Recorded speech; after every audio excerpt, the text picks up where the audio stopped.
Hope Shifa nakawombe owa program wewunyisa omwagalwawo eyavaayo okutambuliranga ku mazima n'okukugusizanga ensonga kale nno tumugoberere tetugenda kwejjusa. Alright, omulungi tandika nga mwena mbabuuzaako wonna wootulabira osinziddewa oli mu nsi ki oli mu kitundu ki oba nga waggwoolabira Hope Shifa noga nti nze simusubwa naye mulabira wano bannange mbaagala nnyo mwebale kikuba mwebale kubaako mwebale kunjagala nkimanyi mwebuuza leero Shifa aliwa akoleddewa ndi mu kibuga wakati wano ku Namirembe Road waba si kyekibuga wakati naye era ndi mu kibuga bannange mikwano bwentyo ndeese surprise nagamba bw'olaba ku Hope Shifa divaawo nze omu bw'ati mwina amanya mangi ge mumpaana Shifa okitukubira kabaka wa surprise owakabi mu surprise byonna bye mumpita.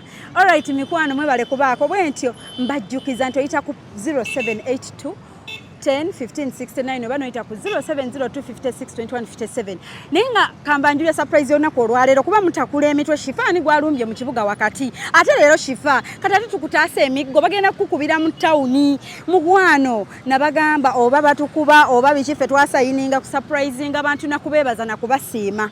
Alright olwaleero tuzze okubanga tucelebratinga oba nga tusurprisinga omwagalwa waffe omulungi hero w'abangi wano ku Bethel Healing Center Church wetuzo olunaku olwaleero oba giyite Pride Theatre wetuzo okubanga tusurprisinga pastor waffe oba muyite prophetess Irene Manjeri omwagalwa w'abangi bannange akoze ebirungi omukyalo no muwulidde ate nyina faani wange ali awo mu America Colorado aina ebigambo ebirungi byangamba ku mukyalo nangamba omukyalo oyo faani wange nangamba Shifa omukyalo oyo Manjeri nno gwe mulaba yakyusa life yange nga sinajja mu America nabeeranga eyo side z'ebusoge eyo bugiri bwe watyo aina story gye yampa ye gye yawitnessingako gy'amanyi kati ngenza okulaba ate n'abankubidde okuntuma surprise bangamba ku muntu yomu so ndi excited nabingi bye mbadde mulabako ye mukyalo wa freestyle ye mukyalo omusanyufu ye mukyala kwegamba ali open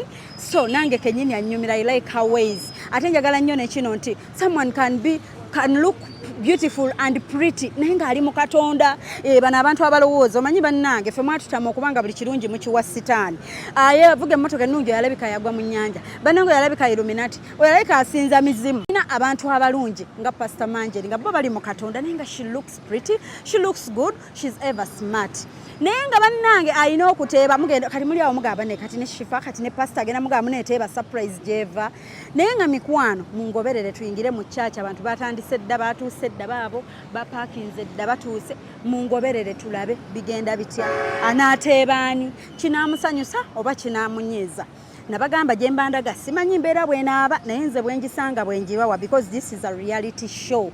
Alright mungoberere tubeere nga ate tugenda tusale ekkubo lino okubanga tuyingira munda tubeere nga ate tutwala surprise yaffe okitegeera so mungoberere mbaagala nnyo mpitawa what okay bakoona alright batyo mikwano mutugoberere tulabe leero tugenda kusaba nabagamba ffe olwamu tubaawo omututuma we tuba leero mu kyaki muno mutugende okusabira ngenda okuba dansi ngenda okuba ettendo ngenda okusinza kati mutandise Shifa dansi ki Shifa tamanyi mazina mukwano mwetegereze mulabe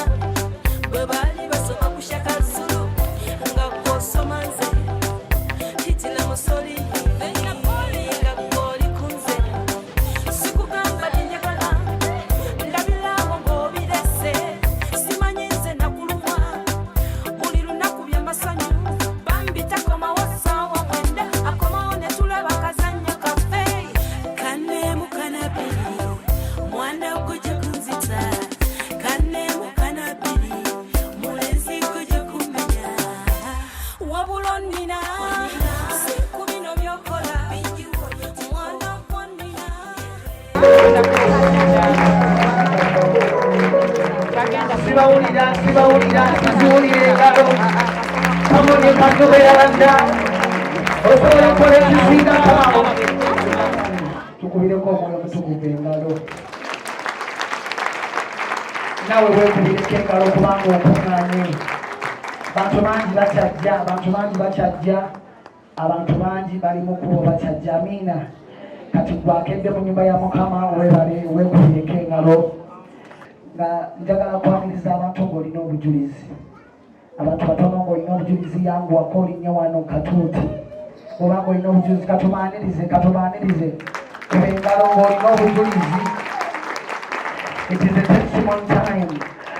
Testimony, gambe testimony. Yes. Nga mpumuzika mbadde nsaba nga nyigidde kalise mmwe temugamba nti temulina bujulizi temugezeza mulibamu ekyo kibagala okubujulizi. Amen. Tumukulireko engalo.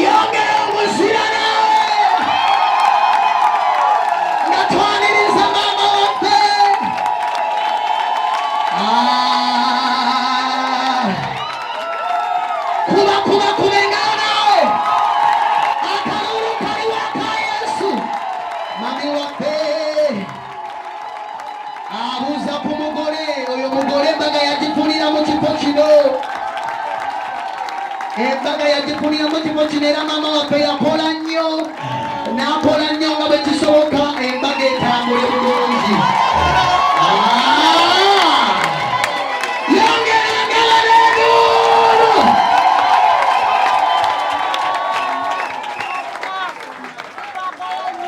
Mami, we welcome you. Tukwebaza, tukwagala nnyo. Ezo engalo z'owulira zizo. Abantu bakwagala nnyo otukoze bulungi obutagambika.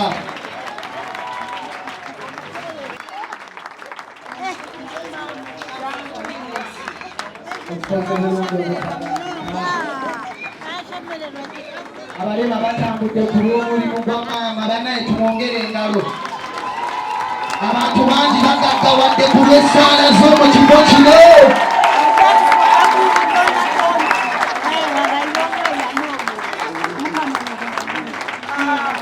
Kati abasigadde ku lw'obudde nebalizaako omusumba Emma Kasisi. Yes, ma'am. Niisi omwana wange mu Amerika badde bamubanja ku ssomero tuition wa $1,100. Yes, ma'am. Ze miliyoni nga 4 naye omukulu omusumba Emma Kasisi amuwadde miliyoni 4. Banyange twebaza musumba Kasisi Emma ku lw'okusapootinga obuweereza buno n'okusapootinga ate ne maama Damba naye n'awa Niisi miliyoni namba. ne maama Damba yawadde Niisi ku lw'emisomo gye miliyoni namba. Ate wano oluvaano nga ngenda kwesa miliyoni nga nzisindika mu Amerika ng'eri azifuna mu dollars baleme kumugoba ku ssomero. Tebasobola mugoba ku ssomero. Amiina. Twebaza mukyala Damba, twebaza ne Pastor Emma Kasisi. Mukama abawo omukisa abatwagalire. Yesu nyabo Mukama akoledde ki. Kati tuliko wansi. Kweyongera mu nze.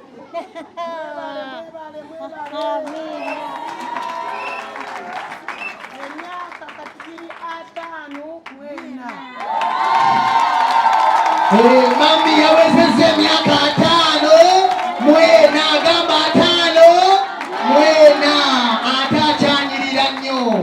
Tukikubireko engalo ekyo akyalabika bulungi. Haleluya.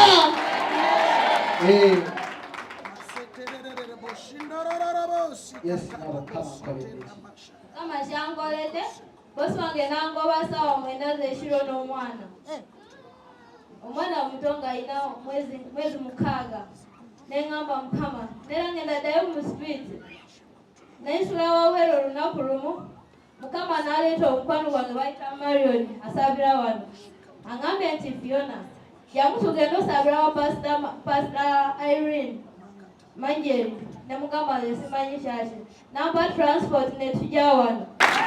Hallelujah!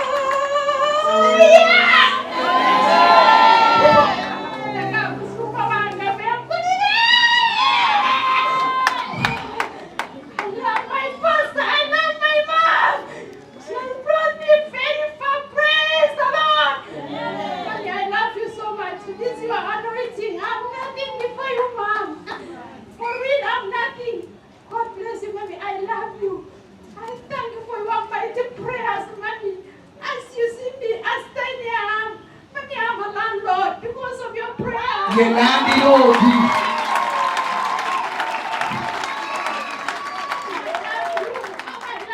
Mama kwagala.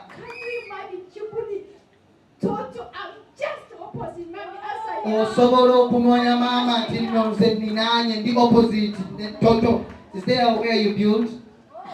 I bought a house. You bought a house? Yagulawo ennyumba.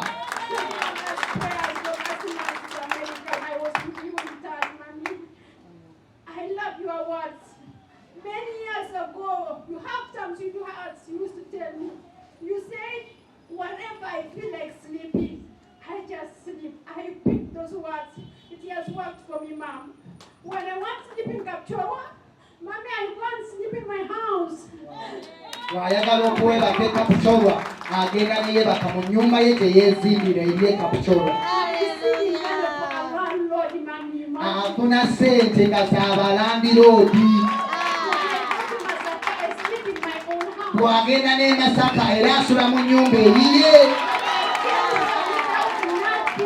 Yajja wano nga talina kyalina. I was single and I was totally rejected. Yali yagaanibwa. But now your prayers has made me good. Naye maama essaala zo zinkoze bulungi. Ku Facebook, ku WhatsApp mbeera nkugoberera. Another testimony. Okujuliza obulala. One time there is a friend of mine who had a kid who had been abandoned and weak. I sent for you SMS, you prayed for that girl, and immediately the girl became fine. Amen. This year, Mommy is still in America. You are praying, say, Chenima Lona, you are on Facebook with me. I got a sponsor for my young daughter. Mama wali ku Facebook ng'osaba ku Facebook n'oŋŋamba n'osabira n'ofuna sponsor. I brought my thanksgiving and my thanks for the house. Aleese ensigo ye ey'ekimu eky'ekkumi n'okwebaza. I love you from the bottom of my heart. Twagala nnyo. I love you, Mommy. And may God bless you, your family, your children. I'm always in touch with them. I love you and I will love you for the rest of my life. Amen. I love Better Healing Center. It has made me what I am. Maybe there was a time you prayed last year that there is someone who is going to receive 1 million and above. I'm the first mommy. Kubira Yesu engalo ez'amaanyi. Waliwo maama we yasaba n'agamba waliwo abagenda okufuna miliyoni emu n'ensente ezisingako. Ono ye yasooka okuzifuna. I'm just a nanny, but I love my work. I love the kids from the bottom of my heart. And out of the nanny work, I'm not ashamed. I'm getting 1 million and above plus overtime. I'm not ashamed because of the Lord and my pastor.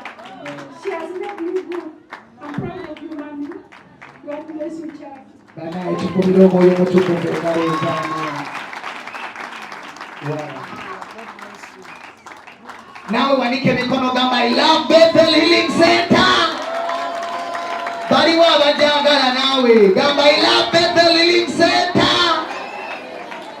Abaana ba Bethel obalaba. Yeppe. Amanda gange twasirawo de Moses. Nimusajja muganda nzalwa Masaka. Nebaza abatabala mpulana ku mukolo nebaza Mukama yatukolera embaga ennungi mukyala wange n'enjina ekitibalekiza Mukama mami weebale nnyo webale gyakubera naffe buli yatukwatira kugenda Mukama mudize owe yajja tuyanze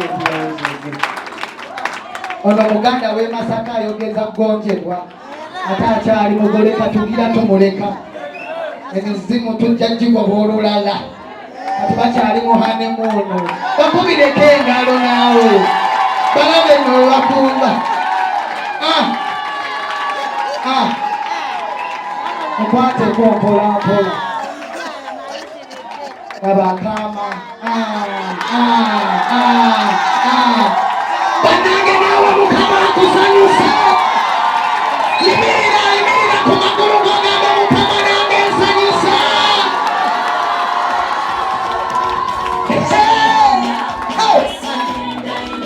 Mukama agenda kusanyusa naawe byonano nga bakukwatira bukwati nzikupa kagawuni Dorisi nga nawe bakwata kagawuni era nono.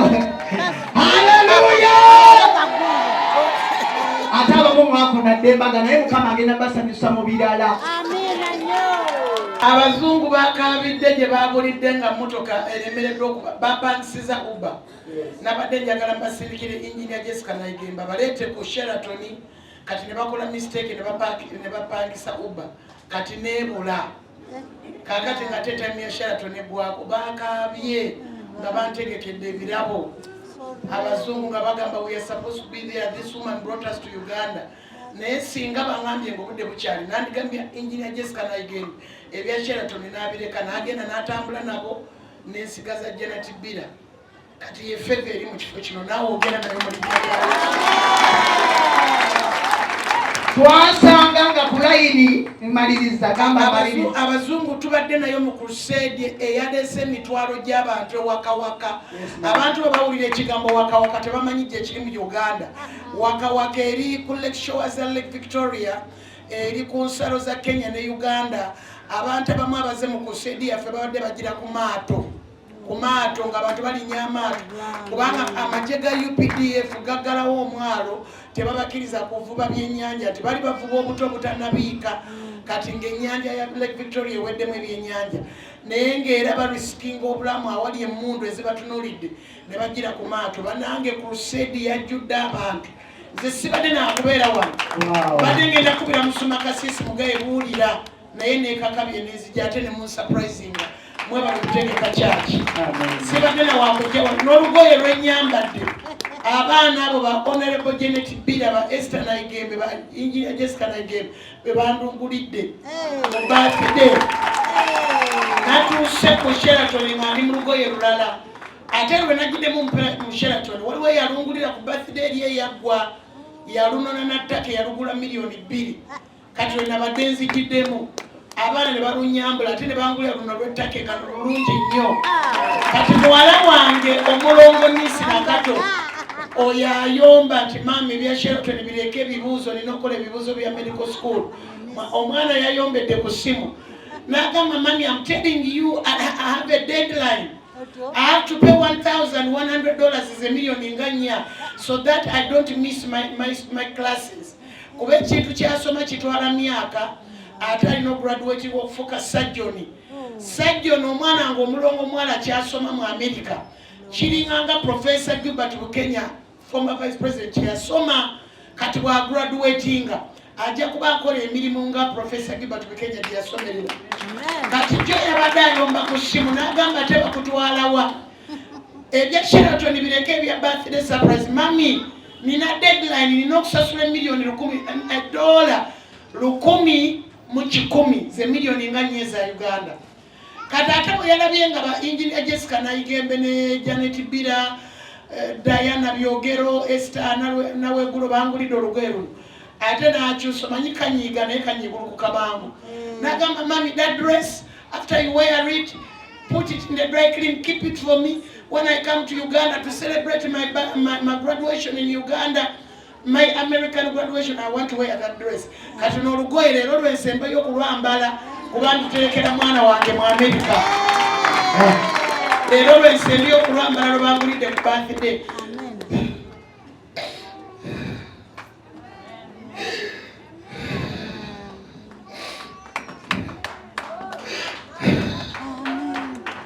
Kaziwe omwana gw'endiga Baziwe omwana gw'endiga Baziwe omwana gw'endiga eyatupira tukubire Yesu enaleza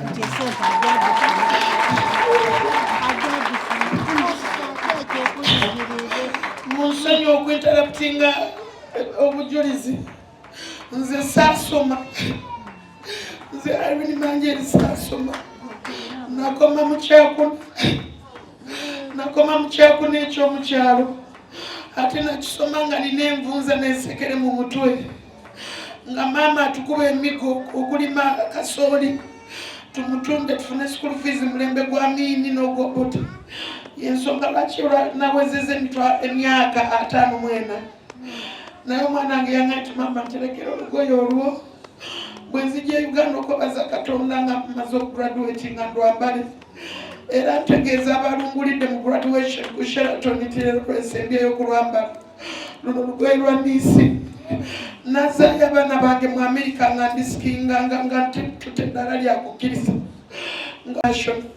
nga baagala kubayigiriza kugenda mu disco abaana benakuza mu Katonda nga baagala baboonoone naye mwebale kwagala baana bange basomye musabire niisi musabire niisi musabire niisi musabire niisi ajja kuyita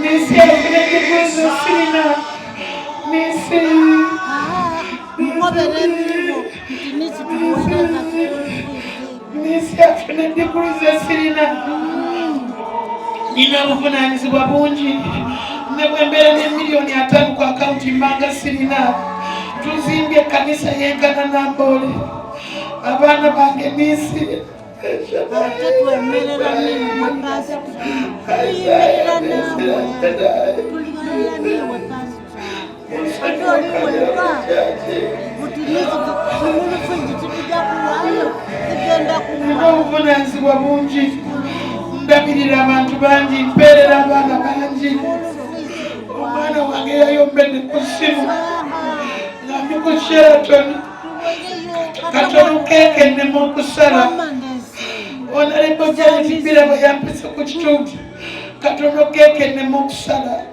ng'ebirowoozo biri ku niisi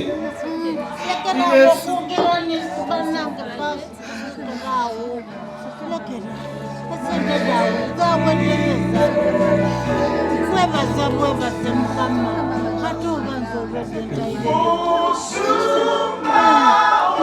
Wanyika mu mikono gye tusinga sisibaza kushukisha ebyokulera abantu amajjaguzo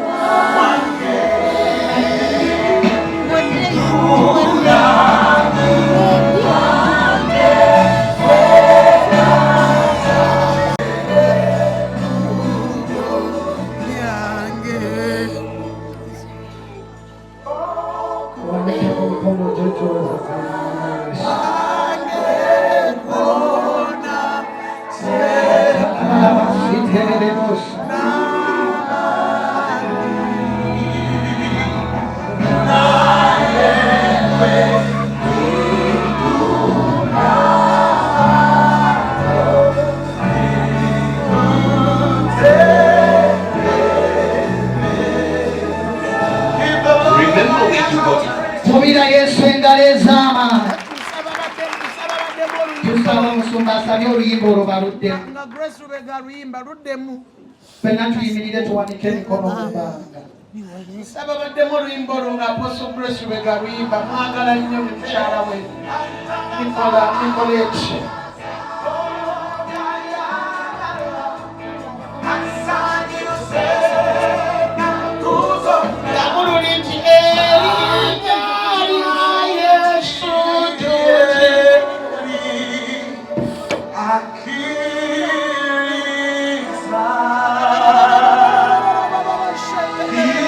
Isangula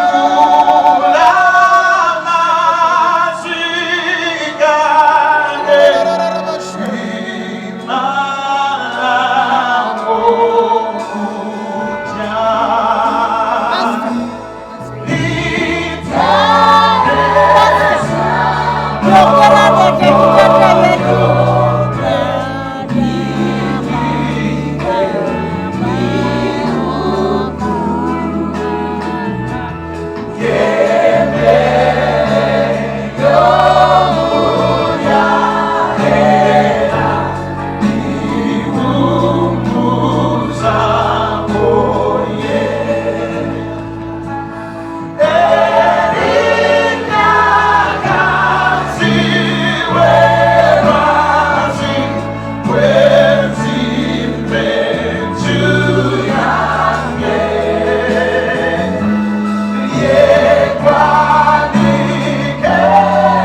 kubira Yesu engalo yongera engalo ez'amaanyi nga weebaza Yesu.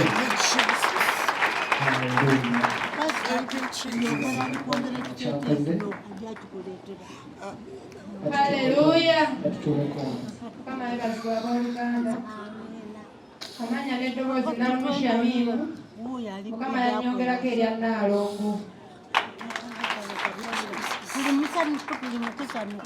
Nebaza Mukama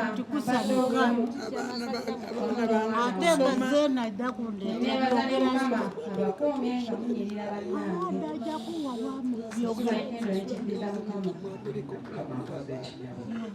Nebaza Katonda olw'obulamu bwange wamu n'omwana wange Waswa. Najjako wano 26 Ogw'ekumi ne mbagamba nempakubulizi bwa Waswa kuba bamujjukira nga Waswa atyankalanye obwongo naye n'abanga atereera bujulizi. Yankuze emmotoka 2 mu kyaki eno. Haleluya. Abooluganda Mukama yeebazibwe.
Abooluganda Mukama yeebazibwe.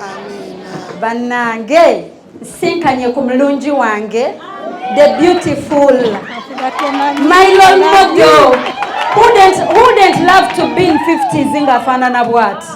Ebyaddala abamu tetunnaweza tetunnatuuka mu 5 naye tetukola ki tetuli pretty nga bw'ali tukkirize ani atandyagadde ddala.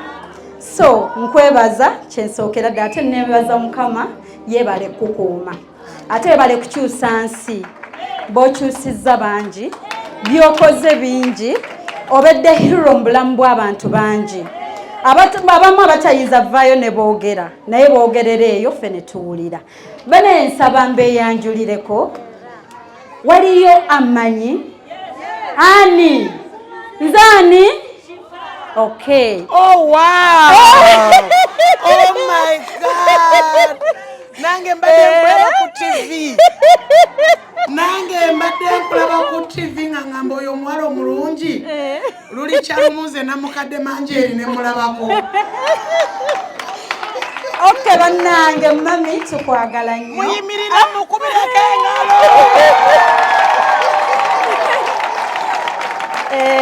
This is an amazing surprise. I am so excited. Oh my God. Mwengate muyimiridde kiki? Emmere gyeri mu ffumbiro baguze enkoko nnyingi zitokota n'omuceere.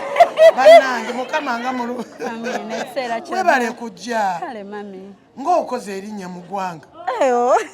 Buli TV eraga Shifa. Shifa yatuusa abavudde Canada, America, Germany, Dubai. Bambi n'obeera mwesigwa. N'otuusanga omukolo omulungi ku bantu b'abantu. Ate n'obeera mwesigwa ne ssente empitirivu ozituusa. N'amayumba nze bulijjo nkulaba. Ye mami. Negamba oyo omwana oba azaalibwawa. Ye mami. Mukama akundeetedde ne nkulabako mu kizimbe kino ekikadde. Amen. Wano nze namukadde Manjeri mazeewo emyaka 17. Tuzimbye n'endala yiri yenkananga Namboole. Era munnange nze nakedde wano. Ndi mu kusereka waggulu eyo wadde watonya ne wagenda watereera. Mami nnebye wano na wali. Hagaze ompadde. Kirabika obadde ozimpanga olowooza nzaakoze surprise. Nze nakawombe Shifaho. Omanyize nazaalibwa mu kyalo. Kati tukyambuka nnyo bwe tulaba base wadde nabeera mu Amerika emyaka n'emyaka. Naye amaalo gasigala muserebuze wano. Mukizimbe ekizimbe ekikadde. Otyo. Mami munnange. Mumukubireko engalo n'enduulu ezamba. Amina. Neyanzizza nzaani. Enduulu no bataddeko engalo bataddeko n'akalulu. Abantu bakuwa emitwalo gya $, Shifa. N'okola amazima. Nze nkulaba ku TV awaka. Ntuula bwenti nenga omwana oyo baza. Ozaalibwa Masaka. Daddy Kyotera. Abatali babira ssente bava Masaka. Okay, abana abalala bakwegendereza. Naye bwe kubeera mwesigwa n'essente z'abantu. Nze nabeera mu Amerika emyaka n'emyaka ngambulira enjiri Shifa nga bwe nkuba n'ekyeyo. Ssente y'ekyeyo eruma nnyo omuntu okugikukumpanyaako. Weebale kutegeera nnaku y'abantu. Nina omukyala abadde akunyumizaako abeera mu America, Colorado. Before she traveled to America, era leero obwedda mukubira naye obuzibu nga mugamba ngenda sinkano ly'omukyala gw'oyagala ennyo. Ngenza omukubirako ng'obudde buno America beebasa. Omukyala we bamuyita Harriet. You changed her life. Naye tekimanyi. Abeera mu kibuga ki? Colorado. Ntera kubulira mu Denver, Colorado. Ate ye wakyusa obulamu bwe ng'akyali Busoga. Ayina story gye yaŋŋamba nga ye sayidi ye ye Busoga. Ennyabo. Ye mami. Naye nsaba eyo tuveeyo. Anti surprise zino otero ziraba. Zibaamu okuteeba wajeeva. Ateebe?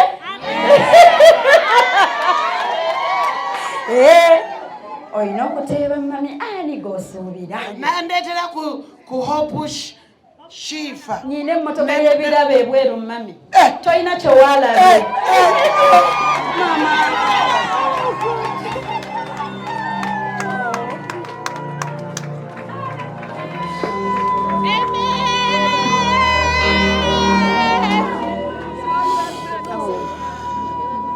Tumwempewo. Jessica, let's put your not on her leg. Let her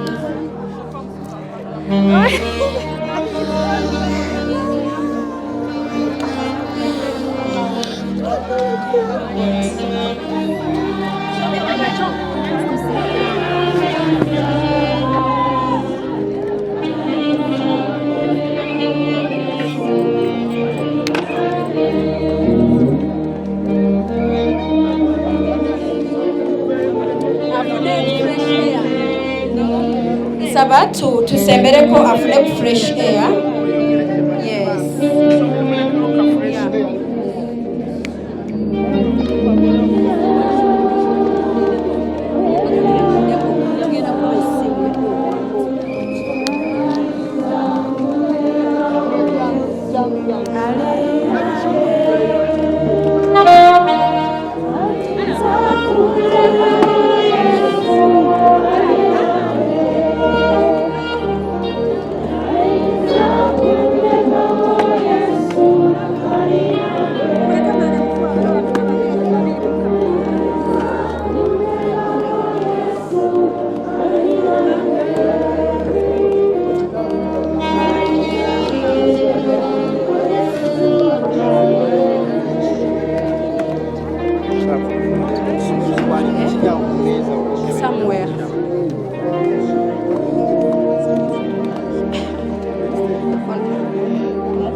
Gano mazzi ga musumba.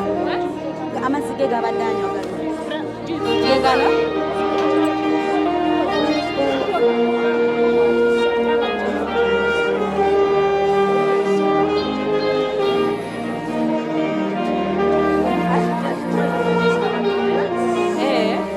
Bagambye nti munyigenyigeke nti nonyigeko engalo mpola mpola. Ayoke? Nti n'engalo ozinyigeko.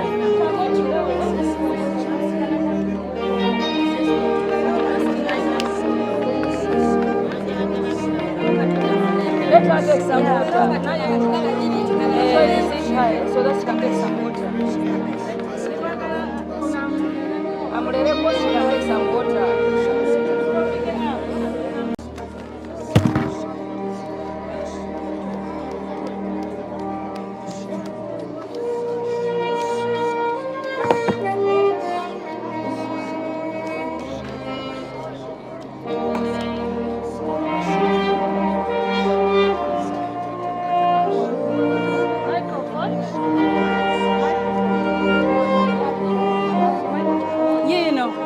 Here. Hello, hello.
naye ekizimbe kitutawaanya tusembukasembuka nnyo kyekyasembi okwogera naye David bw'atuuka e Dubai agire ng'akola emirimu egya bulijjo nja kunfunirawo okusula etiketi enyo nja kugigula agire ng'akola emirimu ekanisa tuye Dubai tusembukasembuka nnyo ekizimbe kitutawaanya naye taata wana amukkiriza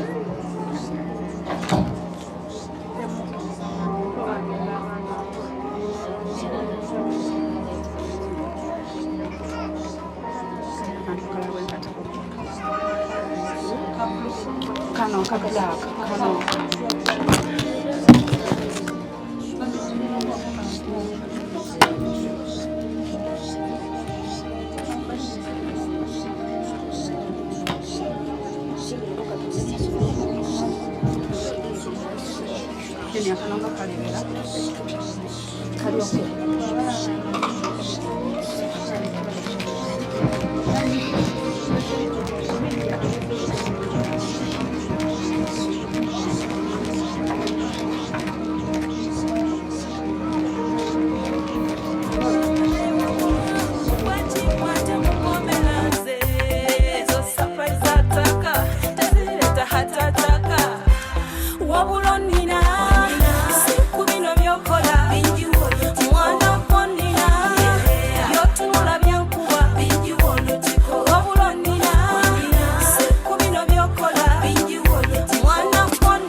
mwambuuza ngenda tutandikira wakati si byangu but what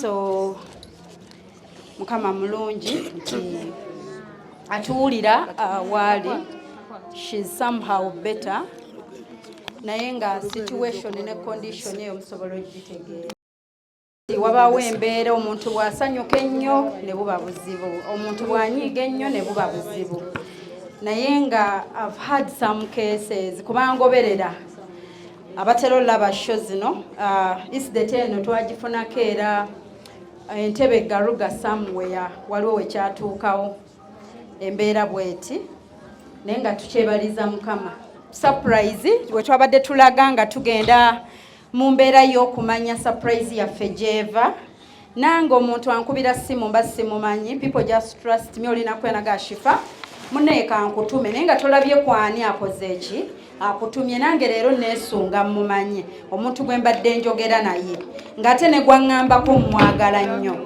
so tugenda mumanya naye nga ebimu ku bigambo bye ntera obbuuza abantu nti naye lwaki ekintu okikola ebimu ku bigambo by'omuntu oyo yaŋŋambye kyemmanyi mami obubaka buno buwulira omuntu yaŋŋambye hope you know especially bubaka bugenda bwa mami nti mami we hope you know especially today how much you're valued and appreciated for the difference you make just being you blessing on your birthday Pastor Manjel Irene nangamba ne kano sikalekayo Catherine Kuhlman of Africa you have offered your life to the ministry today on your birthday nagamba ne kano ulira kano kakulu yagambye nti on your birthday I hope you can relax and enjoy yourself for a while you deserve it and you're loved happy birthday yekyada singa okwagala is for our mommy to relax and enjoy this day to the fullest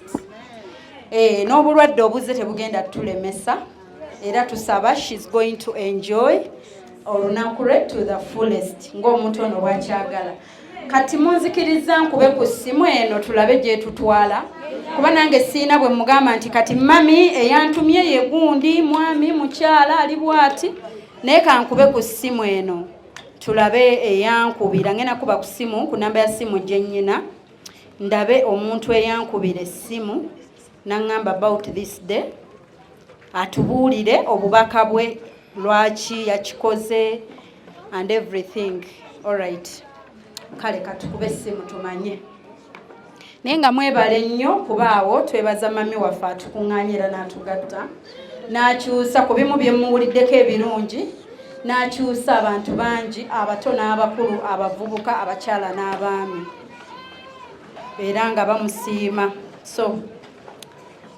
hello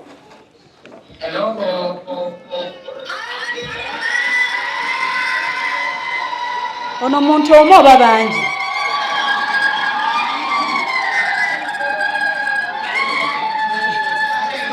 akalulu kava mu kyaki kava awaka hello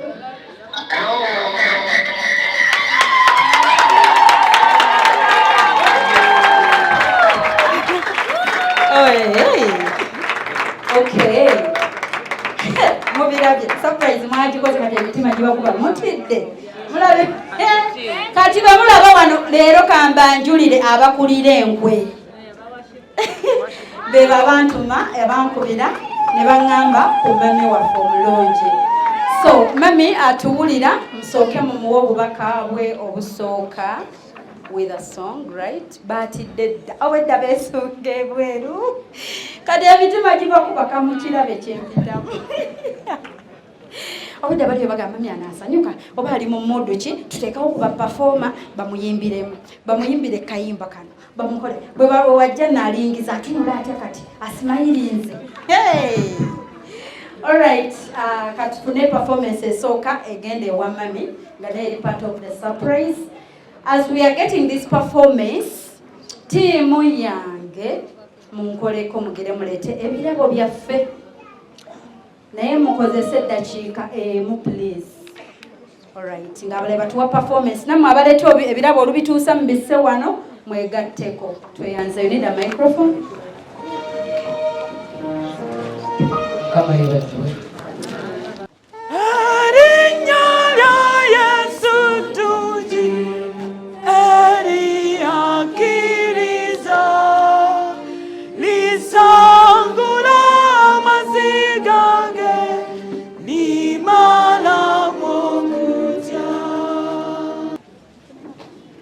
Haleluya. Yesu yebaziwe. Mukama yebaziwe. Ogenda kukubira ko woli.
Abaleta semi bagambe balekerawo obulala babuteeka wali oba busigadde.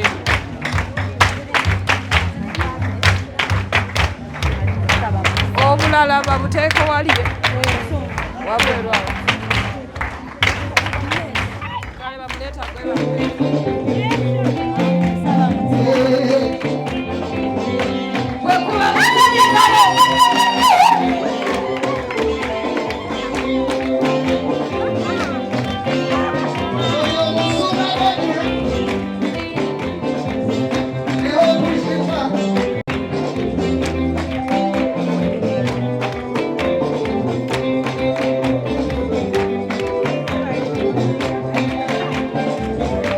Amen.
tukubirako Yesu engalo zaako.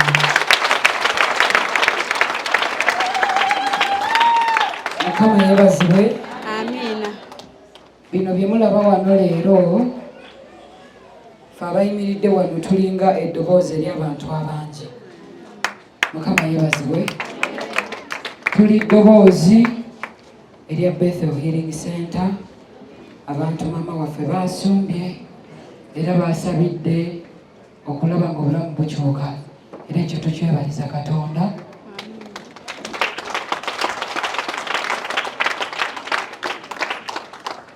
Ebigambo bino ajja kubisanga bwe banaaba bamusindikidde bukilipu bw'anaalaba oba bwe barekodinze obuli ku TV ez'enjawulo ne ku YouTube ne ku Facebook live. Mukama yeebazibwe. Amen. We are just a voice standing here because we love her so much and we appreciate her as a church.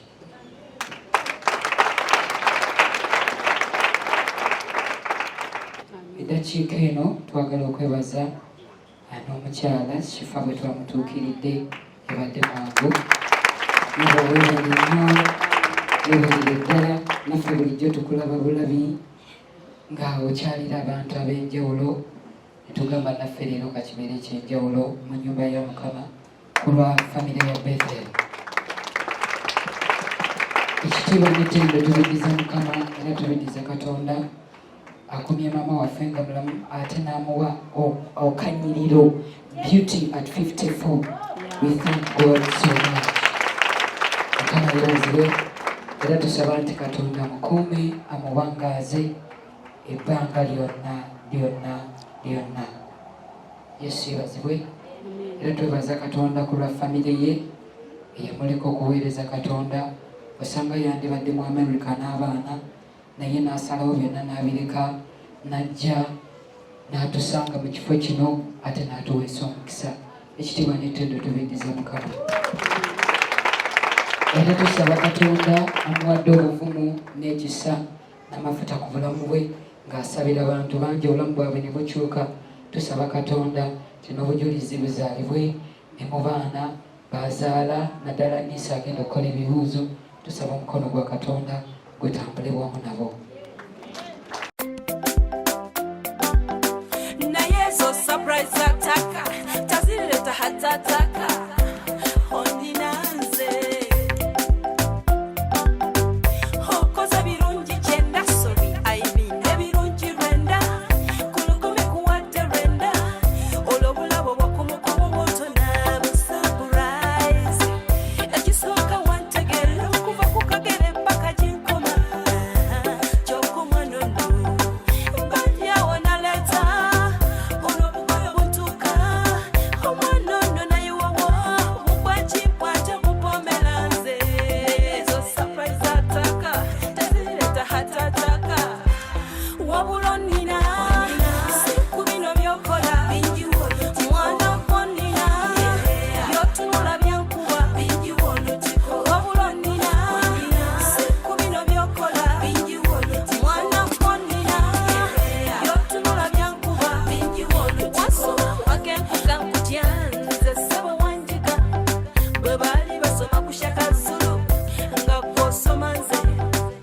hitila musoli nga gw'oli ku nze sikugamba bye njagala ndabirawo ng'obirese simanyi nze nakulumwa buli lunaku by'amasanyu bambi takomawo ssaawa mwenda akomawo ne tulaba kazannyo kaffe kanneemu kanabiri mwana gujja kunzita kanneemu kanabiri mulenzi gujja kumenya wabula nnina siku bino byokola mwana wonnina byotunula byankuba wabula nnina siku bino byokola mwana wonnina byotunula byankuba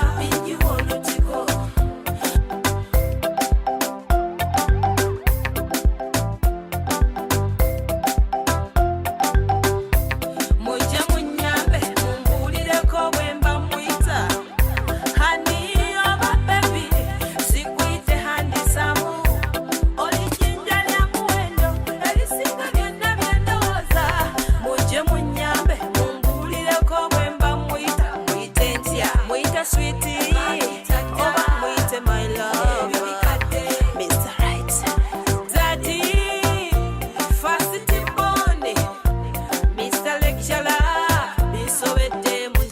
wabula nnina siku bino byokola mwana wonnina byotunula byankuba wabula nnina siku bino byokola mwana wonnina byotunula byankuba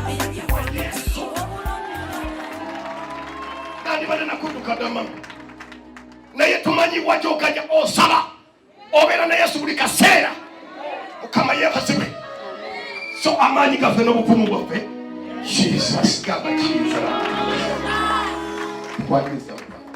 Amina.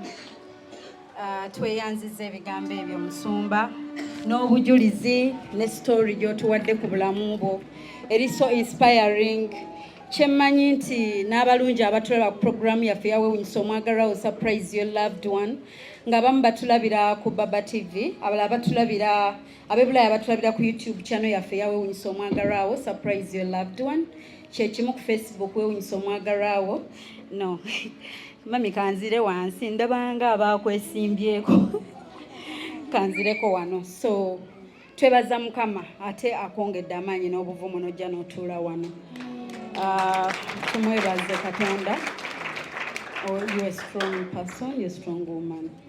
Ate n'ekigambo kyange kyenjagala okwebaza mami kankimugambe nze bwe nakulabanga ku TV nga kyosinga okunsanyusaako nga ngamba yes you can look beautiful in God mu Katonda ng'abasinga buli nali nakoowa eŋŋombe egamba nga buli kirungi abantu bakiwa stand. Anyirira oyo alina kubanga yakka mu nnyanja avuga emmotoka ennungi oyo alina kubanga asinza mizimu ayina mu nnyumba ennungi. So kati bwe ndaba abantu nga gwe nti ndi mu Katonda neefaako ndabika bulungi, so nkikwebaliza byebimu ku bintu ebyo ebinspiringa ku ggwe. Tweyanziza bambi ttiimu yonna erowoozezza ku mami. Nkigamba nnyo abantu abatulaba mu surprise your loved one. Omuntu ne bw'aba alina bimeka teri muntu nze kati nga Shifa ayinza kunnimba mbu Shifa olabika gwoyina kati mmwe tubawe eki ekyo ekintu tukijjewo. Teri kintu osobola okuyiiya n'obaako akantu k'okolera omuntu n'omusanyusa. Sigamba nti mami bye tukuwadde tosobola byetuusaako ate nga kino tukikoze okukwatirako kubanga kyoteekamu bakiraba effort yo n'okwagala. Bale nnyo bwe balire ddala project eyo Junior tunuzaayo kamera gye baliko mission eyo era nga bagambye nti obusawo bwa seminti 3 there are 30 bags. Abumu tubutaddeawo wabweru we buli awo bw'obugatta bonna bambi ne bagamba busiime mami bakwatireko balabe ng'omulimu gukola ki gutambula era nga bakwenyumirizaamu bakwagala nnyo. Boogedde ebigambo ebirungi naye ndowooza mami ojja biraba mu vidiyo ojja kubanga obiraba. Tweyanzizza mpozzi ate ffe tugenda kuba naawe tufuna waliwo abategekedde mami waffe ebirabo kubanga today we are celebrating her hero waffe. Waliwo abamutegekedde ebirabo bye, it's her birthday. Mugenda kuba mubireeta ate ngenda kukuwa tugambe then ne mami atuwe ebigambo bye. Tetwawuliddeko ku bigambo bye ng'ayogera atuwe ebigambo bye ate era atusabireko. Naffe tuli so privileged and humbled olunaku lwaleero okubasisinkana ne tusaba wamu nammwe ne tubeerako mu nnyumba ya Katonda ne tuwulira ebigambo ebirungi ebizzaamu amaanyi. Abantu bamanyi eyo gye tutambulira tugamba nti tuli bangu tuli bazibu twesiga ki. Kati bwe tujja wano omwami oli ansabiddeko. Kati bwe tufuna essaala zammwe okuva eno ze zitufuula ez'amaanyi mu nsi. Tweyanziza nnyo naffe twaniriza ne mutatuboola ne mugaa awo ye Shifa musiraamu oyo tayingira. So mwebale nnyo mwebalire ddala n'abanneesiga ne munkubira essimu. Thank you so much, I appreciate. Tweyanziza katufune ebigambo byaffe. Nsaba olidingemu abagenda okuleeta ebirabo bya mami nabe tubifune. Twagala vidiyo yaffe efuukire ddala bize. Olunaku twaluwaddeyo leero tuli wano ku naye zo surprise ataka tazileta hatataka ondinanze okoza birungi kyenda sobi aibine birungi rwenda kulukumi kuwadde rwenda olwobulabo bwakumukumu buto nabu surprise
wabula onnina ku bino by'okola mwana wonnina by'otunula byankuba wabula onnina ku bino by'okola mwana wonnina by'otunula byankuba wasoma wagenkuga nkutya nze ssebo wanjiga bwe baali basoma ku Shakazulu nga gw'osoma nze hitila musoli nga gw'oli ku nze sikugamba bye njagala ndabirawo ng'obirese simanyi nze nakulumwa buli lunaku by'amasanyu bambi takomawo ssaawa mwenda akomawo ne tulaba kazannyo kaffe kanneemu kanabiri mwana gujja kunzita kanneemu kanabiri mulenzi gujja kummenya wabula onnina ku bino by'okola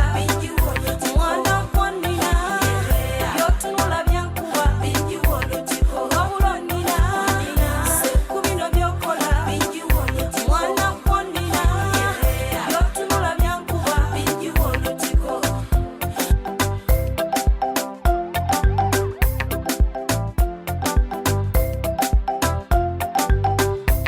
mujja munnyambe mumbuulireko bwe mba muyita hani oba bebi sikuyite handisamu oli jjinja lya muwendo erisinga byonna bye ndowooza mujje munnyambe mumbuulireko bwe mba muyita muyite ntya muyite switi oba muyite my love Mr. Right Daddy Fast Bond Mr. Lecturer, bisobedde mu ntaase wabula onnina ku bino by'okola mwana wonnina by'otunula byankuba wabula onnina ku bino by'okola mwana wonnina by'otunula byankuba wabula onnina ku bino by'okola mwana wonnina by'otunula byankuba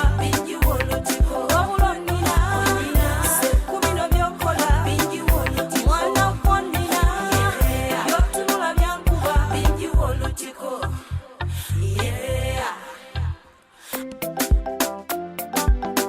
naye ezo surprise ataka tazireta hatataka onnina nze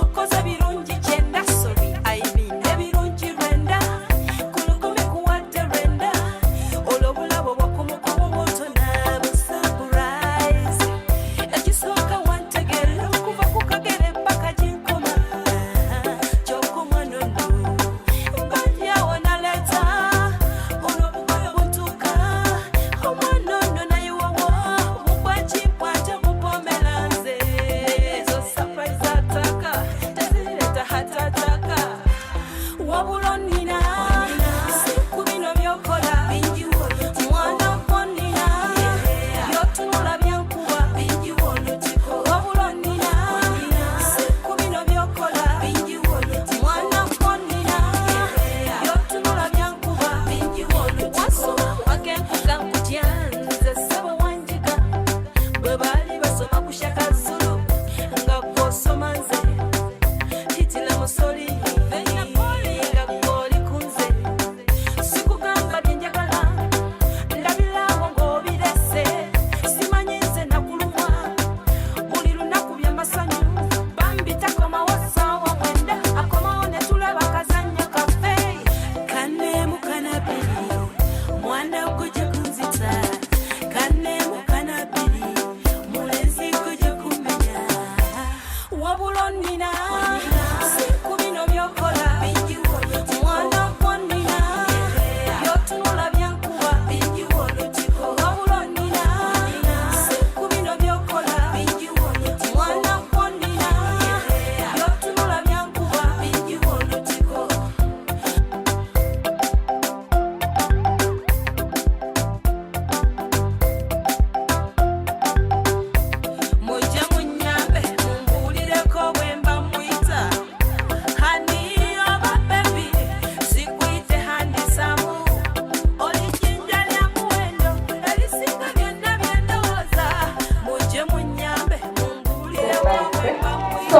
tugenda kusala keeke zino teri emu bamire yadde atuleeteddeyo ku keeke yi yadde atuleetedde naye nga munnange mami zombi katuteekemu akambe zonna keeki zo tusale eno tudde ne kweri bannange njagala ndaba essanyu vaibu okucelebratinga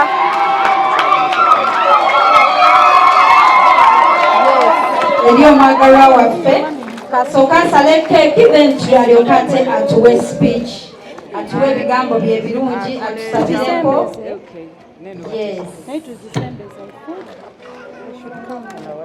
abaana abentertaining ab'amazina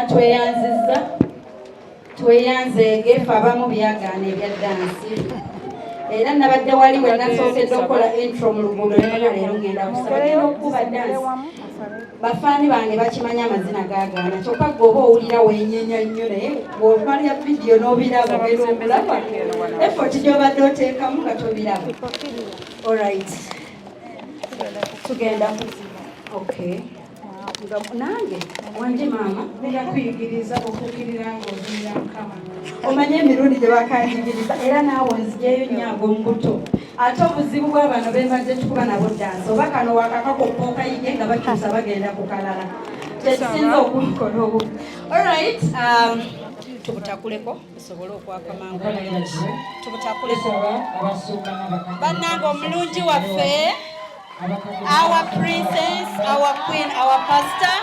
We're celebrating olunaku olwaleero. All right. Tugenda praising akambe, tugenda kubala okuva ku 54 mpaka 0 tusale. Tugende 54, 53, 52, 51, 50, 40, 30, 20, 10.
Alright, abayambadde t-shirts, kanfuneyo like 5 mujje mutuyambeko okusavinga.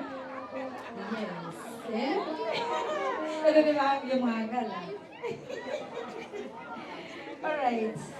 Kandabe t-shirt emabega. Pray until something happens. Yes. Our happy birthday. Our lovely hero, our princess, our pastor. Nsumba Manje kati ekisinga okunyiiza bwe nva kushonga zino ng'abantu bagenda kumala okulaba mami nga bwe baliko ku live bajje mu inbox Shifa ebyo naffe tubifuna tutya omusumba waffe naffe eno bannange abantu baba babikolerera ebintu bino mami yasiga ensiga ennungi that's why we are here today celebrating her kati mukwano nze Shifa sinza abigaba nange mbanga muti gw'amasannyalaze guyitako wayo olumu ne gusula mu nzikiza yes kola ebirungi abantu bo babirabe ate ebirungi gwabikoze tobinyumya wabula abakuba okumpi be byogera ne bakupraisinga ne bakucelebratinga mu ngeri bweti kati mulekere okunkubira essimu ne mubimanja gwe tunuulire neeyisaayo n'enkola gy'okolamu ebintu answers ojja zifuna ayagala okuyisibwa obulungi siga bulungi bw'oba oyagala bakolera ekisa gw'okikolera abalala oyagala nnyo bakugabire gw'oli mugabi oyagala nnyo kwegamba bakutiitiibye gw'otiitiibyani oyagala bakwagala oyagaddaani some people tebaagala bantu they can't even love themselves olw'okuba bo balema okweyagala ettima ebbi neffutwa ne balissa ku balala ne musiga ensiga ey'obukyayi if you want to be loved g'oyagaddaani g'okoleddaani ebirungi g'ogabiddaani g'oyina ekisa oba oli wa ttima ensi eno ffe tetukyaleekaana kyosiga kyokungula kyoteekayo kyowa ensi kyekikuddira yensonga lwaki tucelebratinga mami olunaku olwaleero sheeba yawanaawo oba tunaagiraga mu party 1 2 and 3 mulina otutuulawo mu birabe tucelebratinga hero waffe olunaku olwaleero tumwongere ku ngalo yes mami abalala ojjaleka baana bawala bano abanyumye babasavinge kubanga twesunga ebigambo byo ate ffe ebyawano biba bya reality era mami we tuba tukunyiizizza kitugamba nti munnyiizizza era bw'oba obyagadde n'otugamba mbyagadde yes alright era awo batufunirawo entertainment akayimba akagenda okubanga kaleeta mami wano okubanga atuwa ebigambo bye birungi thank you so much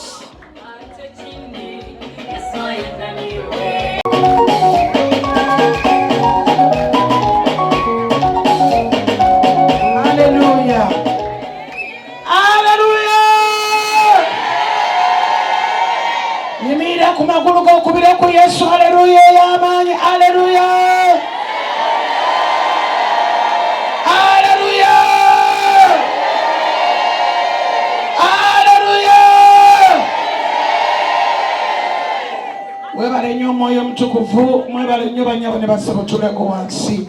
Mbebaza nnyo banange mwebale kunjagala nze Pastor Irene Manjeri abali wano abali ku TV abatulaba buli wamu mwebale kwagala Yesu mu kanisa eno tulina ekigambo nekigamba Jesus is here era wabeerawo ebyewunyisa nga bino twebaza selebu waffe Shifa Hope oba Hope Shifa nange ogwe mbadde ndabira ku TV okuba nti atambudde leero ne tumulabako wano ku Pride Theatre abafuddeyo okuleeta Hope Shifa mwebale nnyo bagambye nti Musumba Barbara kwagala kibaddemu nnyo Lydia Sumba ate bawala bange nga ba Jessica Naigembe Honorable Janet Bira Diana Byogero nejjo twabadde ku Sheraton Hotel ne mundaga omukwano gwewunyisa nabadde nakava mu crusade ey'amaanyi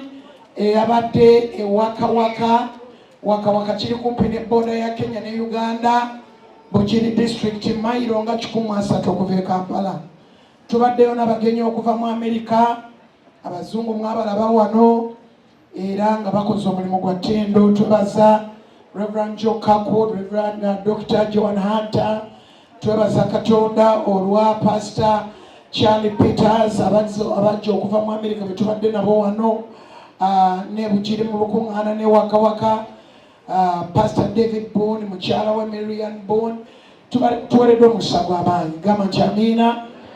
Thank you for making this day such a lively day. Lunaku lulungi nnyo.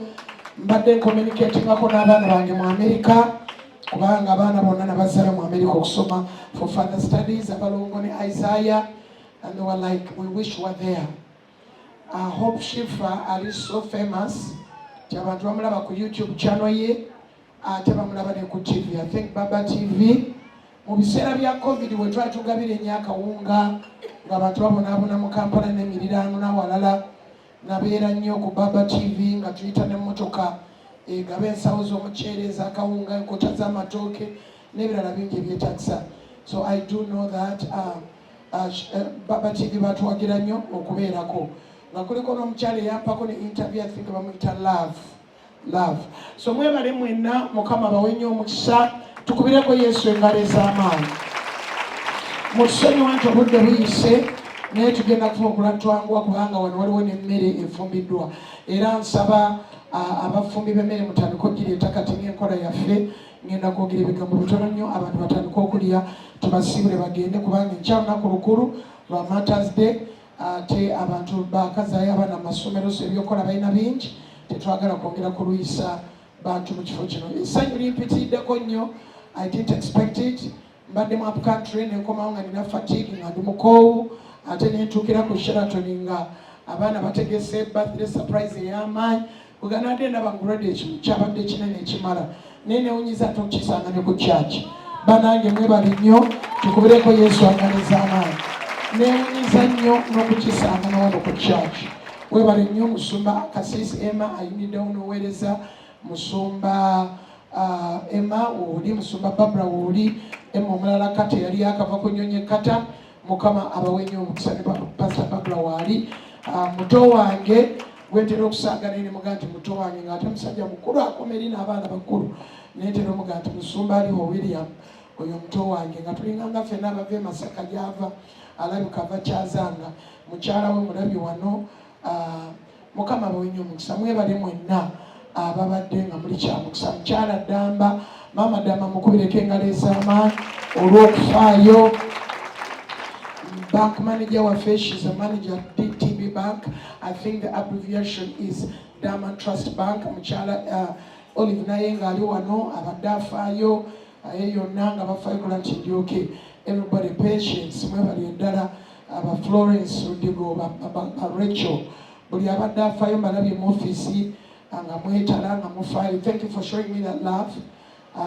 Nze bwe nazaalibwa mu kyalo ate ne ngenda mu America nga ndi muto nembeera mu America emyaka era ngendayo nnyo mu wiiki ng'emu ku Sande bwe naava wano Sande eddako bwe naava wano olwa Mande oluddako nja kuba ngendako mu America okuweereza n'okulaba ku baana naye obulamu bwange bwakula nga bwa muntu atasuubira nnyo okuweerezebwa. Nkuze ndi muntu akola ennyo kati ate ekyokuba nti nava mu kyalo nengenda mu America kyanyamba okubeera mu nembeera e London nembeerako mu Netherland nembeera e Canada nenjagala America so nensetolinga mu America kuva myaka gya 8 naddangako e Uganda bwe nakomawo mu Uganda mu 1993 nga nagenda mu America nga ndi wa myaka nga 17 abantu balowoozanga nti kaana kabaita Irene Manjeri ak'ebugiri kafiira mu ntalo z'Obote Eruweero naye bwe nakomawoko nga n'emyaka 23 mu 1993 nekolanga enkuŋŋaana bamusuma Robert Kayanja mu mikwano gyaffe ne batwanirizanga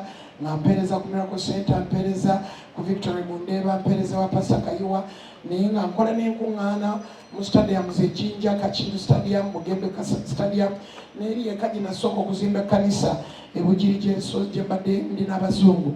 So bwe nakoma abantu ne baneekanga kati nempangisa ennyumba wakati wa Muyenga ne Kansanga okumala omwaka gumu mu 1993 yali nnyumba ya kikomera sinaba kufumbirwa mbaga sinazaala nemberako Muyenga awo bwe wayitawo omwaka gumu mu 1994 nga mpezeza emyaka 24 I believe it was around September ate neninya ennyonyi nensirayo mu America nga mbadde mu Uganda omwaka nga gumu naye ebiseera nga ndiko mu Uganda nakolanga nnyo enkuŋŋaana kunayo hotel abamu temukimanyi nti kyemuyita Serena Hotel kati e Kampala edda bagiyitanga nayo hotel kati yakyuka nefuuka Serena Hotel eye Kampala naye ndoza waliwo n'endala ey'ekigo naye ntegeze neye Kampala. So mbebaza abantu ba church eno mwebali bayinginya Jessica n'abalala bamudana byogero kubanga birthday zange kugamuzikola mu ngeri eyewunyisa. Birthday ndala ezimu bazikola mu Serena, waliwo nali mu Serena ngenda okutuuka nga ndowooza nti oba wedding y'abantu babbeeyi bategese ngenda okulaba nga nze gwe bategekedde eyali mu Serena. Ate nabo ne bagitegekerawo ate Diana byogero n'akola eya Hotel Africana byalina bisa bya COVID nebuuza nti abantu balina ssente. Ono omwana akikoze atya nga emirimu tegitambula mu COVID naviira na mukugaba kawunga mbandi awo nga bampise nti tugenda ku Hotel Africana nga nerabidde ne birthday yange nalowooza nti tugenda oba just kusaba kusinkana bantu nasanga decoration ez'ebbeeyi n'abadayana byogere bategese ba Jessica n'abantu. Ate ku luno ate twabadde ku Sheraton olunaku lwajjo kyabadde kiyitirivu. Mwebale mwenna ababadde naffe ku Sheraton tukubireko Yesu engalo ez'amaanyi olwekyo. We had a good time. It was amazing.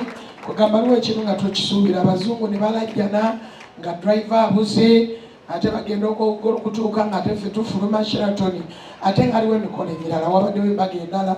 Sheraton kifo kya bbeeyi saidi eri endala ngeri embaga ya bbeeyi nnyo n'abagole n'ababuuzizaako nga nfuluma ngenda mu parking buli wamu ng'aliwo emikolo naye nga n'ogwaffe gyeguli. The decoration was amazing. I love flowers, especially roses. It was so good. Mukubireko mu ngalo abantu bonna abategese ababaddewo. Mwala wange omu ku baana bange abalongo kubanga nina alongo mu America ng'ali ku Shimo agamba mom you are at Sheraton. Ne mugamba yeah I am at Sheraton. Nagamba but mom I have to go to classes because she's in medical school. Ali mu medical school. Naye njagala okubaza abayimiridde naye to make sure that happens. Tukubireko abantu ab'engalo ez'amaanyi mu linnya lya Yesu. Ndabye wano Musumba Kasisi nga waye miliyoni namba, ndabye Mama Damba yadde miliyoni namba, nalabye Praise Annette nga waye miliyoni namba, family y'omwami n'omukyala naye nga think oba bebadde emitwalo 8 oba nalabye emitwalo 8 n'endaba emirala 5 abantu bawandiseeko mannya n'abalala bawaddeyo buli omu different amounts. We appreciate that so much. Nga tuli mu Sheraton olunaku lwajjo nga nfuluma nga sikisuubira kubanga olwedde babadde basipenize sente nnyingi okutegeka ekifo kidecorating emmere ya Sheraton togendayo nandowooza yatoninnyira. You go there to eat there, Sheraton or Hotel Africana or Serena oteeka okuba nga weekakasa musa naye baneewunyisiza kati baakomye okukuliisa abantu emmere ey'ebbeeyi ey'ekizungu keeke ey'omulembe ne bangulya n'engoye okukyusa ne basasula ekifo decoration ennungi bacameraman music Musumba Emma n'akola omulimu gwatendo nnyo DJ Mukama mwenye omukisa ne mukyala we Rosette Mukonya bakubireko engalo ez'amaanyi. Everything was amazing. Ndaba Madam Lydia Nalubega nga kyali babi mwenna everybody who give. Kati ate nagenza okulaba nga tubimaliriza ate ngenda okulaba bampa akantu bampa ekipaasa olwa birthday yange ku Serena bana ng'abaana abo bataddemu emiliyoni 10 mu cash. Ng'ogyeko ezo 10 million shillings from that birthday yesterday at the Sheraton Hotel.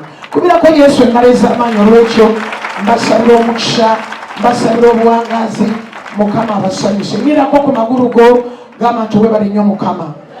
Ate ekyo nga kikyali awo waliwo ate eyansuubiza n'endowooza agenda kutuukiriza during the week.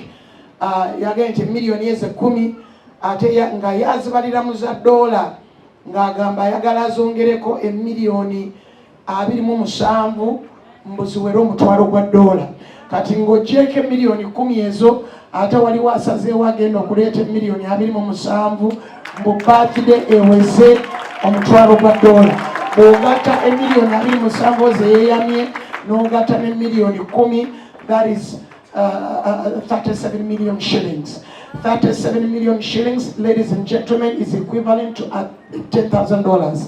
Gw'omutwalo gwa dola okusinziira ku exchange rate eriwo. Mukama abawonye omukisa. Muzimbidde Mukama ekkanisa laba ekkanisa eri wali bannange laba eseminti pastor Barbara kwagala mukama kolera kusanyuse mukama akuwa omusajja agenda okukuba empeta nga tabangawo mu kibuga Kampala kino n'abalala bonna abakoze nabo balidi yasumba ekyo kinsanyusiza nnyo ekyo kinsanyusiza kubanga ba engineer ba church bali bakaŋŋamba waggulu wali kati ngenda kujjawo ekyo ekifaananyi nteekewo ekipya kubanga ate tuzimbye nnyo okusinga kyolaba ekyo kati ekyo ngenda kijjawo ngambe baprinta bange nti kati awo twayitawo mukitegeera awo twakola tutya twayitawo kakati wali woolaba waggulu awo nga woolabanga wali ekitooke kati awo twayiye millions and millions of money kakati stage gye tuliko yakupangisa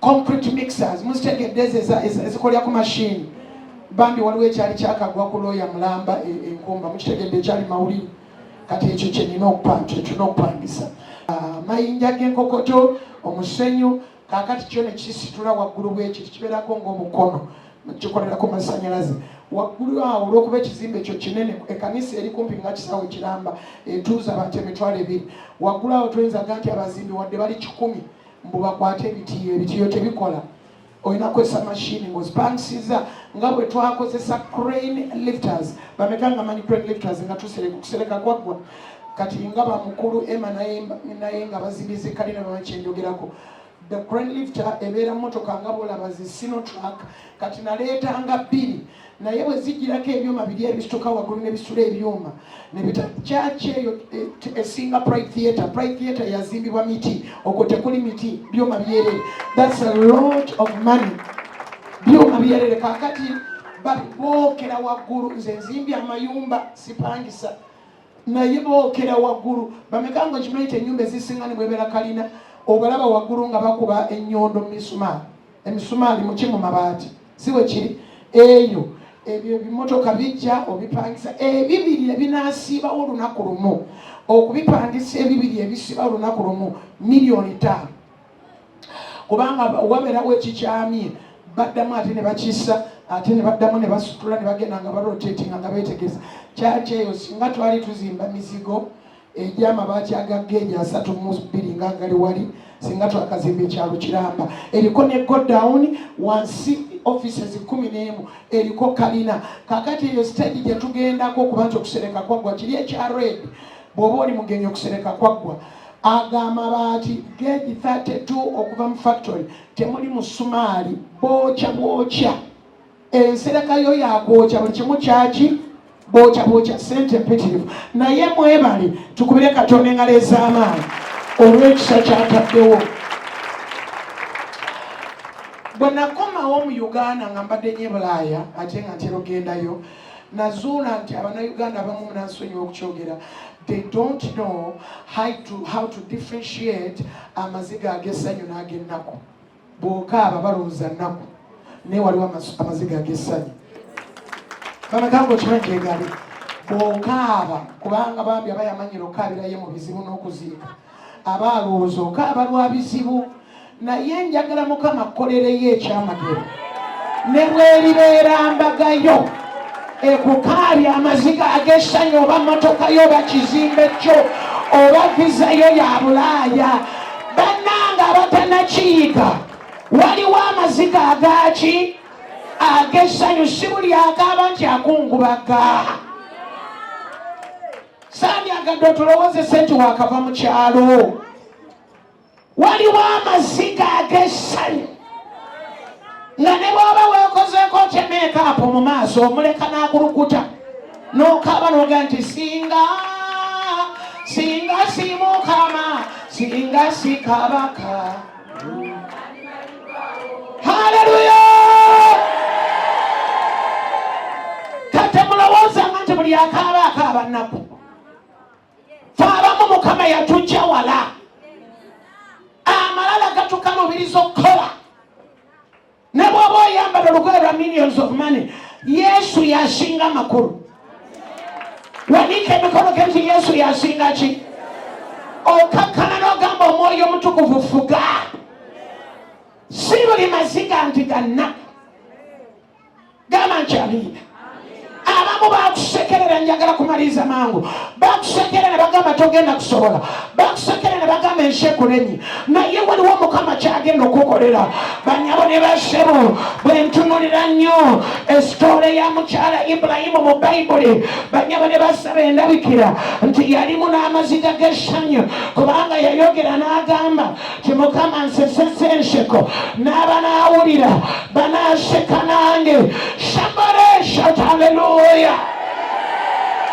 tulako obadde otudde mumalirize yayogera n'agamba nti mukama ansesezza enseko n'aba n'awulira bananseka nange n'abanyoomanga bananseka nange n'abayogera ebingi bananseka nange naye bwe n'abanseka nja kubagamba bambi tugende mu maaso tuseke kubanga katonda ansanyusizza ampadde omwana ampadde omukisa ampadde essanyu. Somebody shout hallelujah.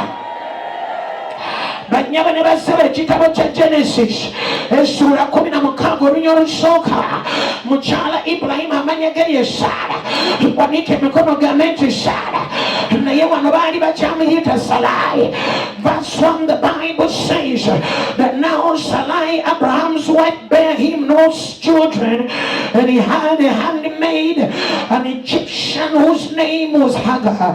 And Sarai said unto Abraham, behold, now the Lord has restrained me from bearing. I pray that go into my maid, it may be that I may obtain children by her. And Abraham hearkened to the voice of Sarah. Waliwo kusalawo kwosalawo ng'okusaliddewo mu magazika kyova olaba ono omukazi Saara yamala n'atabukira Haga ng'ate ye yamuwa bba n'agamba omukazi anyoomye nnyo ng'ate nze mu frustration yange namukkiriza azaale ne bbange era yamaliriza Haga tatereddeeyo wa Ibulayimu bw'atyo bw'ayogera Mukama tewali agenda kutereera mu kye watuuyanira. Somebody shout hallelujah. Tewali agenda kusanyukira mu kye watuuyanira. Omanyinza okubeera e Bulaaya kwandaga nti mu nsi temuli bintu bya bwereere. Nakula nkola nnyo gamba nti amiina siina buzibu nze kola mulimu ne gwe banyooma nga ndi Bulaaya as long as kugenda kumpa ssente emikono gye wanikoge nti mu linnya erya Yesu ndi omu ku abo Katonda bagenda okukolera. Yimiriro gambe nti haleluya. Nzijjukira nti nina ebigambo ebinyogere tulako wansi neŋŋamba David nno okusoma kwaggwa oba taatawo. We don't want to upset your dad. Anaakukkiriza n'olijja ennyonyi oba nedda kuba yakujja Dubai n'akuzza omalirize course wagimala anaakukkiriza naye zo surprise ataka tazileta hatataka oninanze okoza birungi kyenda sobi aibinda birungi rwenda kulukumi kuwadde rwenda olwobulabo bwakumukomo moto nabusurprise ekisooka wantegera kuva ku kagere mpaka ginkoma kyokumanono bandyawo naleta olwobugoyo butuuka omwanono nayewowo bugwakipwate bupomera nze ezo surprise ataka tezireta hatataka wabula nina siku bino byokola mwana konina byotunula byankuba wabula nina siku bino byokola mwana konina byotunula byankuba wasoma wakenkuga nkutya nze sebo wanjika bwe baali basoma ku Shaka Zulu nga kwosoma nze hitila musoli nga gwoli kunze sikugamba byenjagala ndabirawo ng'obirese simanyi nze nakulumwa buli lunaku byamasanyu bambi takomawo ssaawa mwenda akomawo ne tulaba kazannyo kaffe kaneemu kanabiri mwana gwe gye kunziti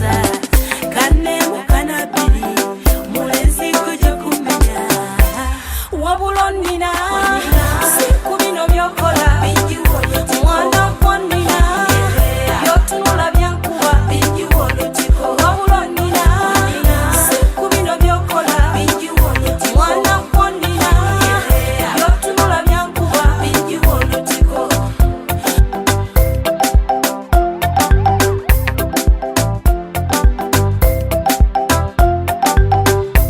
mujja munyambe mumbulireko bwemba mwita hani oba bebi sikwite handisamu olijinja lya muwendo erisinga byonna byendowooza mujje munyambe mumbulireko bwemba mwita mwite ntya mwite switi oba mwite my love Mr. Right Daddy Fasiti Boni Mr. Lecturer, bisobedde muntase wabulonina siku bino byokola mwana kwanina byotunula byankuba wabulonina siku bino byokola mwana kwanina byotunula tukubire yesu engaleza amantwanize DJ Shifa tuyambe okuba nti abantu balya emmere nyingi buli omu tagenda nga talidde emmere nyingi nnyo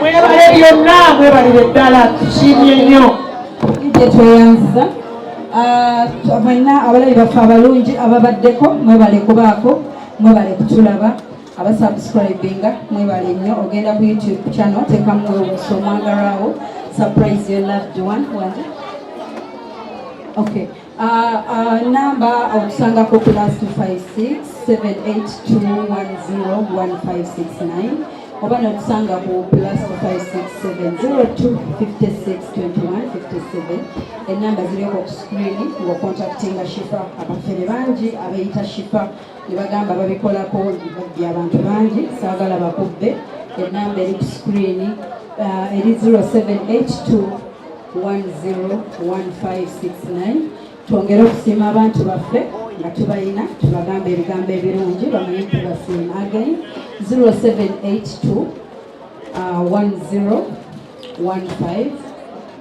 101569 banange buli omu agenda kufuna emmere tubere ne order tubere bagumiikiriza emmere gyeri ddala eno gyeri waliyo endala eryeri everyone is going to eat munzikirize mbasiibule saagala kwongera nnyo ku bigambo bya musumba bibadde birungi nnyo prayers zatuwadde wendi wano ndiko amafuta wangi enamba njiddemu enamba eri 0782 10 15 69 natera yomuddayo sho mugenda giraba era mugikoppeko bulungi kuba yegenda obeera ku screen bannaye mbaagala nnyo Shifa sigenda kuyitako wano sigenda kusingako wano saagala kwonoona saala nnungi na bigambo birungi bye tufunye otherwise alonda mukyojjamu bibadde birungi nnyo biyigiriza tunyumiddeko eke tuziridde ebirabo tubirabye but ebigambo ebirungi ebinspiring bitwale bikozese bijja kuyamba wonna woli so munzikirize mbasiibule nti bye bye